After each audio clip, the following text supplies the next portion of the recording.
Welcome. This is Election Brave with me, Carlos Caloni. Election Headquarters is brought to you by Petrosoil Clean Fuel in full quantity, the Chartered Institute of Management Accountants, and the American Institute of Certified Public Accountants together as the Association of International Certified Professional Accountants and the German Ozone Medical Center, offering alternative therapy, dental wellness, and beauty. Election Headquarters is for an informed electorate. Please stay tuned in.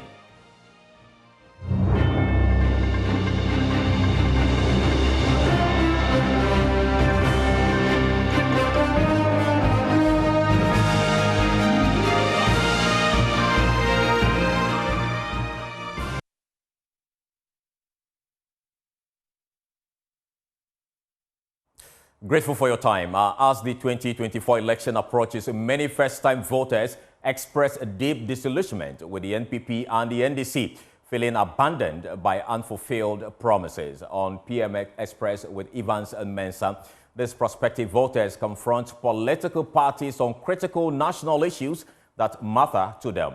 My colleague Emmanuel Giveno put together a report on the engagement.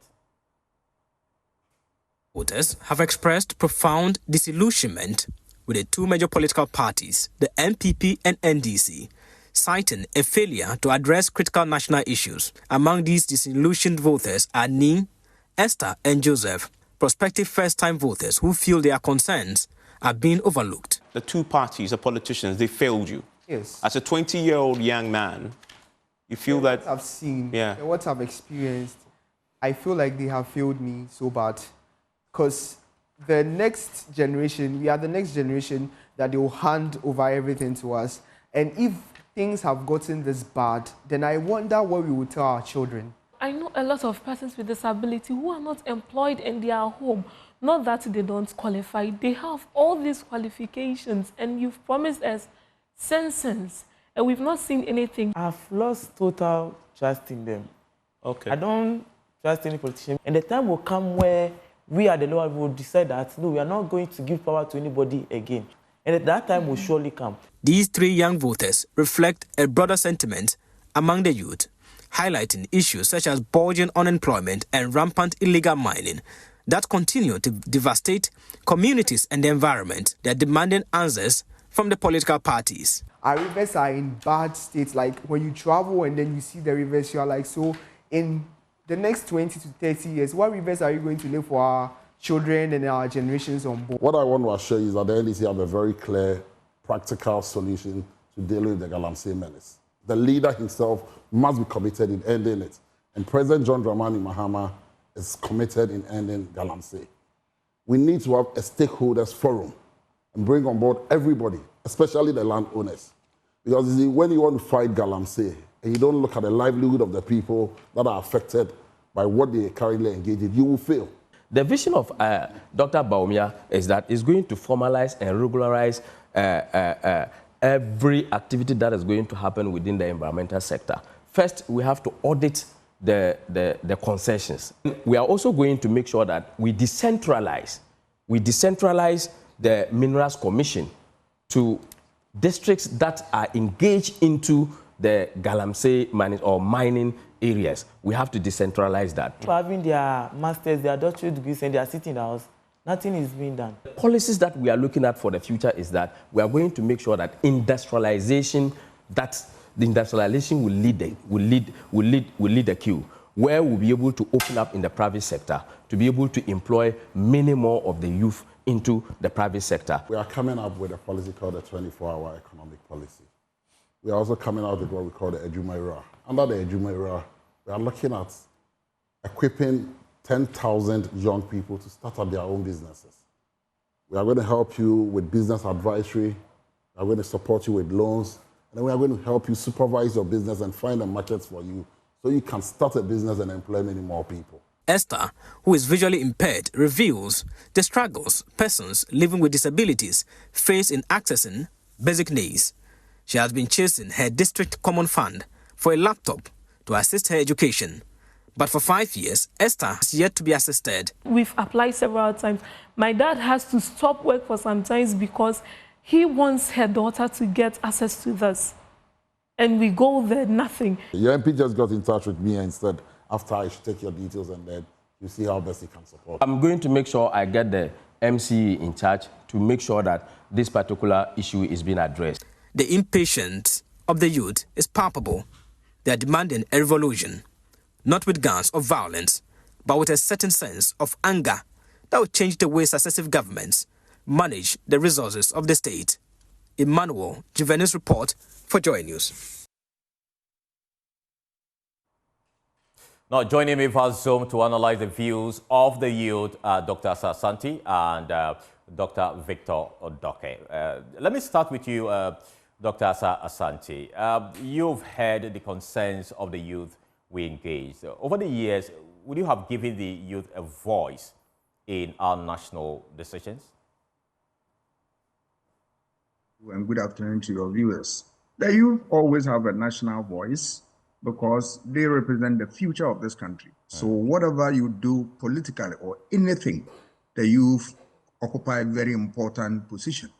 So the concerns that they are expressing genuine, but you know, their views are just a little of the bulk of the views that you were supposed to have elicited the views from.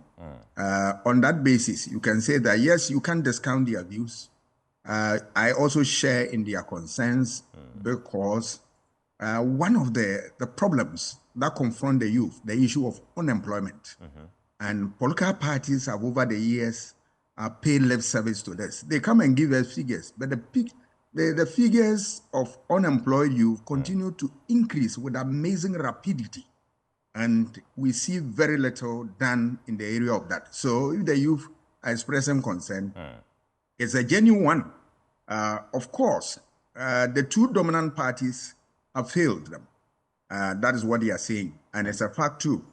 Their hope is that maybe a third force will be the savior. But I'm afraid no third force can exist, at least for now, that two conditions exist. That you have a two-party system currently firmly rooted from 1951 up to date.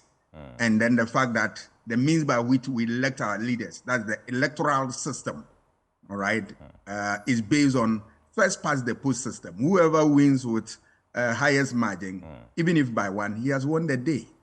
So if you have these two firmly ingrained in the political system, in addition to the fact that the parties are paying lip service to the concerns of the youth, then obviously the youth will not have a savior if they are turning to what? A third force. All right. What they have to do is that they have to teach these two political parties a lesson that they have not been able to live up to expectation. For that matter, they are going to refuse them their votes.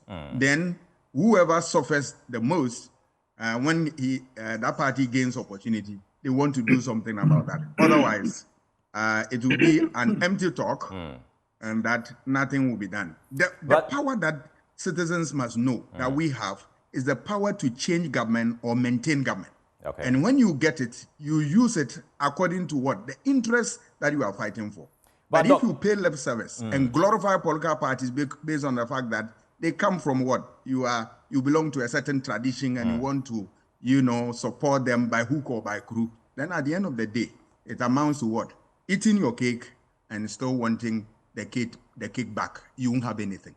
All right, Doc, hold on. Let me bring in Dr. Victor Odoke. You are a security analyst. The youth obviously are not satisfied with governance in our country. Should this be a security concern?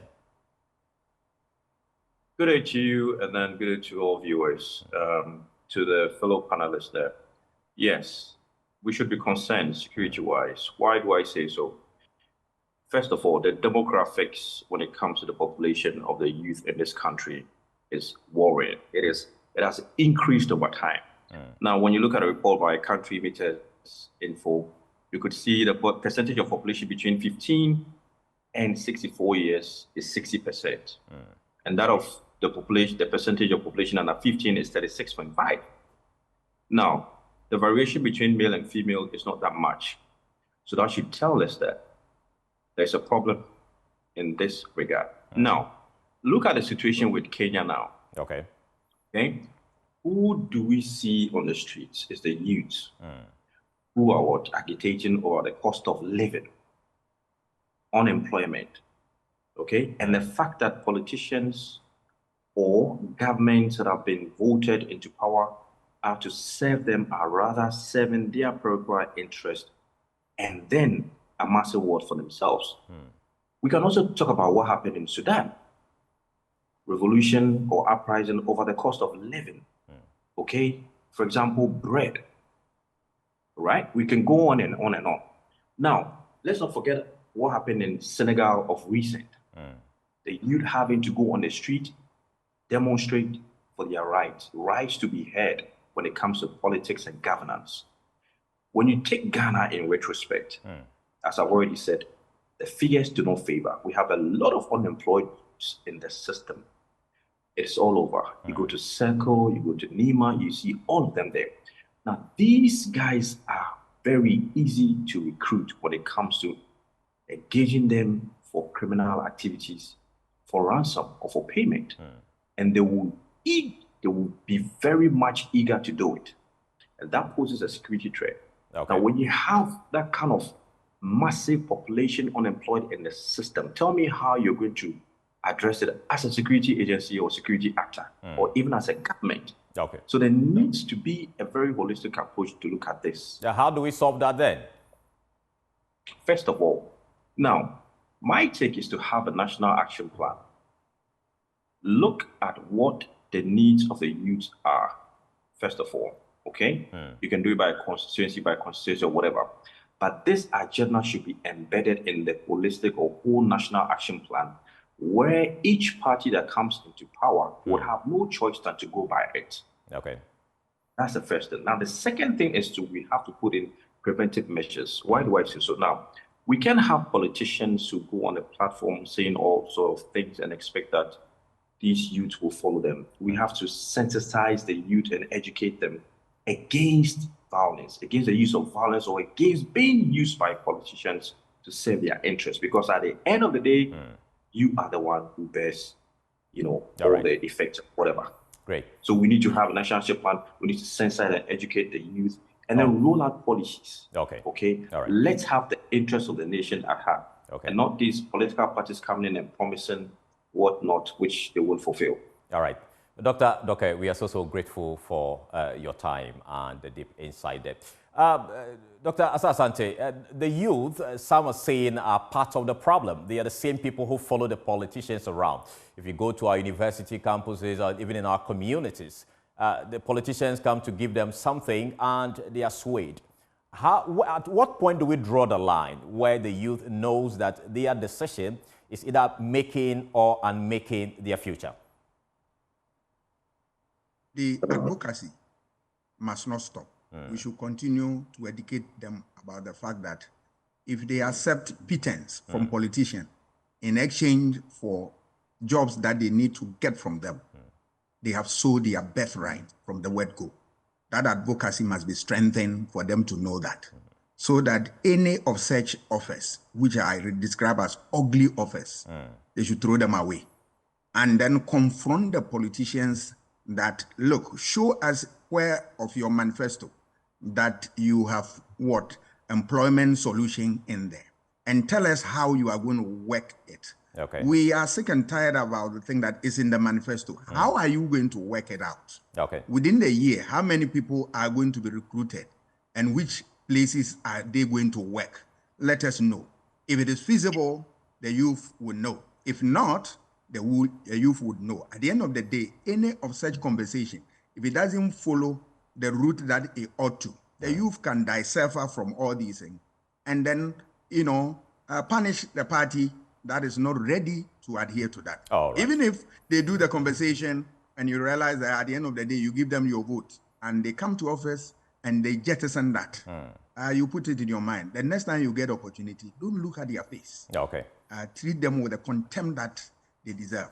And at the end of the day, from there, we'll begin to make moves. Because the power is in your thumb. Exactly. It's not anywhere. Right. You can talk will not change anything. Okay. But then go and exercise your franchise. At the end of the day, they will feel the pinch and they will do what is needful.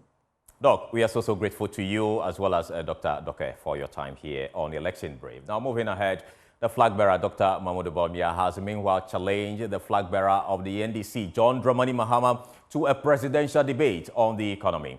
During his constituency campaign tour in the Northeast region, Dr. Bawumia emphasized the importance of shedding light on the policies of both candidates before the 2024 general election, particularly in terms of their respective strategies in handling the country's finances. I am looking forward to a debate with John Mahama on the economy, on the country, on the governance. But I'm afraid that he's running away from a debate, isn't it?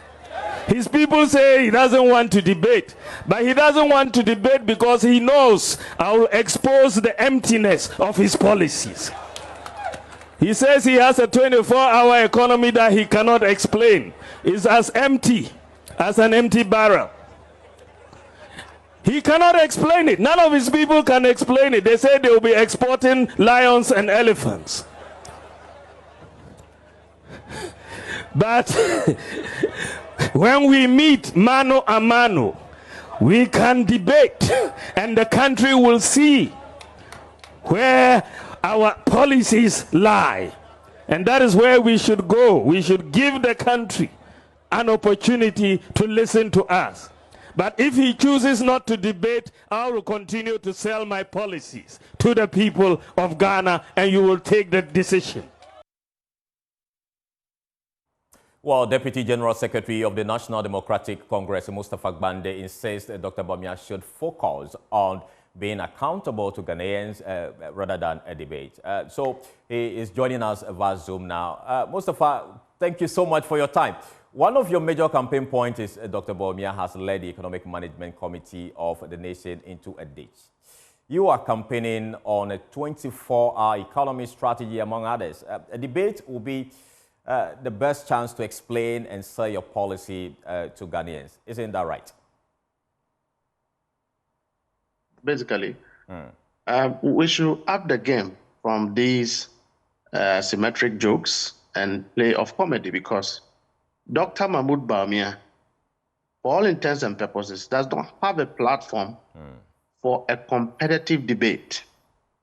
He has a national responsibility to account for the 7.5 years of being a vice president. And today, he's the leading member of the NPP, leading flag bearer of the NPP.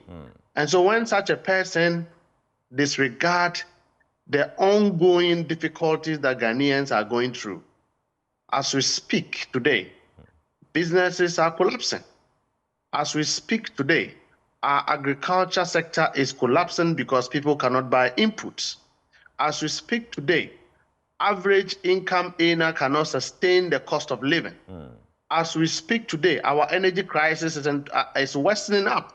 As we speak today, even pensioners' monies have been taken. As we speak today, under Dr. Mahmoud Bawumia, the Bank of Ghana is collapsing. If this vice president does not see the need to try and fix these problems, but he goes about behaving like a musician all over on the platforms and calling for a debate. President Mahama, since last year, began engaging stakeholders about his forward move, his big push agenda, his vision for this country. You remember the Building Ghana tour. That tour saw him crisscross the country, constituency by constituency, region to region, meeting all sections of our society.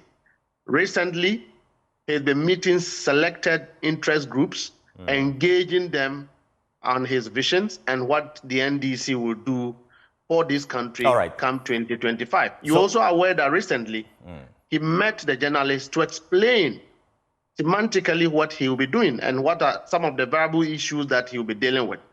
Is that not a manifesto in its own way? So is that not an explanation of the vision? Is that to say that the NDC is not ready to engage No, that is not to say. We don't have time to waste. Bawumia is nowhere compared, nowhere having a footing on a competitive national debate He's in deficit of responsibility. Don't forget that this is the same man that was painted as an economic wizkid.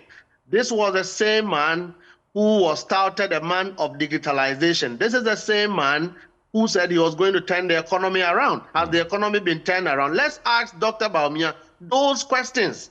The implication is that businesses are collapsing. The economic situation is worsening up. Okay. He is still the vice president. President Akufo-Addo is saying that as for him, he's out already. And so Bawumia has been elected to take over. Let him show seriousness. Let him demonstrate commitment to the problems of Ghanaian. Let him exonerate himself that the dams that he promised to construct, announce to the nation that he has constructed, which he did not.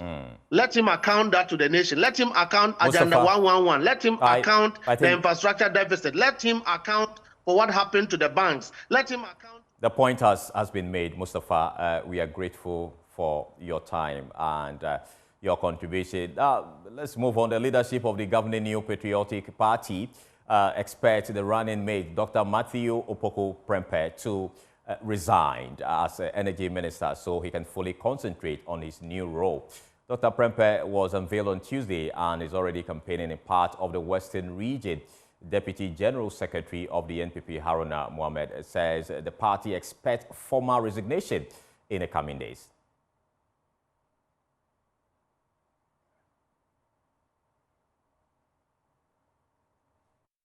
Oh, he will do that because we have precedents. There has been presidents before. Nana Addo Dankwa Akufo-Addo was the MP for Ebuakwa when he became the flag bearer.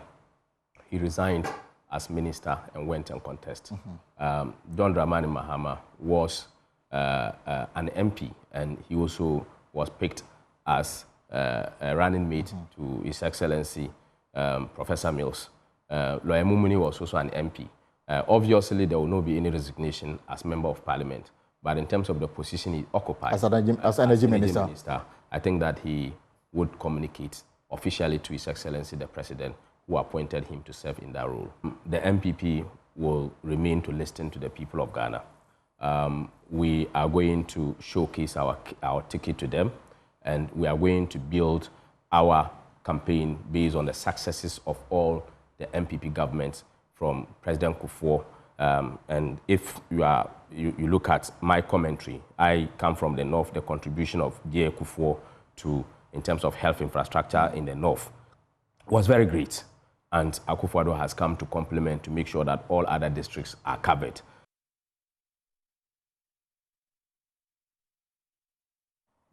Now, also Free Prempeh, the brother of NPP's running mate, Dr. Matthew Opoku Prempeh, is facing a strong competition from Nanaje Bafo-Iwa, who is currently favored to win the Menchal South Parliamentary primary slated for Sunday, July 14th, 2024. A survey conducted by Professor Smart Sagond, Director of Research and Innovation at Kumasi Technical University, shows Nanaje Bafo-Iwa leading in 3 key areas. According to the survey, 72.5% of delegates see him as the most unifying candidate, 73.3% as the most visible, and 73.5% believe he would be the best replacement for Dr. Matthew Opoku Prempeh.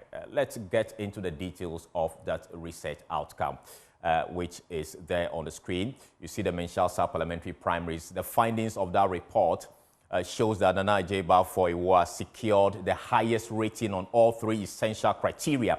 He is seen as most unified by 72.5% of the delegates, most visible by 73.3%, with 73.5% of delegates judging him to be the best replacement of Dr. Prempeh.